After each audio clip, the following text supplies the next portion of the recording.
এই 5 জনের যে নাম বললাম, কংগ্রেস, বাম, মিম, আইএসএফ, জেইউপি, এই 5 জনের একজনও এমএলএ কি বিজেপিকে সমর্থন করে সরকার গড়বে, নাকি তারা তৃণমূলের হাতটা ধরবে?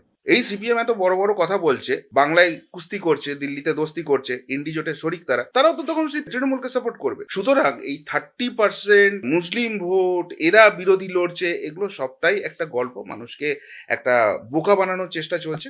সবাই এক জায়গাতেই আছে। আপনি ভালো করে দেখুন বামফ্রন্ট কি প্রচার করছে, নো ভোট টু বিজেপি। এরা বলেছে আমরা তৃণমূল এবং বিজেপি দুজনের সঙ্গেই সমদূরত্বে আছি, দুজনই আমার সমান শত্রু। তাহলে এরা দুটো ক্যাম্পেইন করতে পারতো, এক ভোট ফর সিপিএম বা ভোট ফর লেফট ফ্রন্ট, বা no vote to BJP and TMC.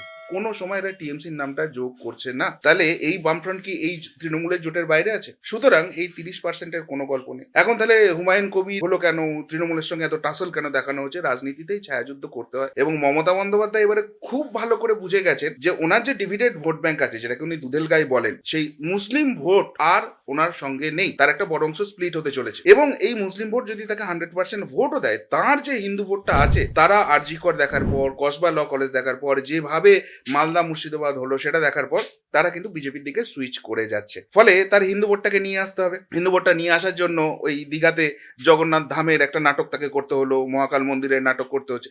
এইভাবে তাকে চলতে হচ্ছে যে আমি বিশাল বড় হিন্দু, কিন্তু হিন্দুদের বিশ্বাসযোগ্যতা তিনি পাচ্ছেন না।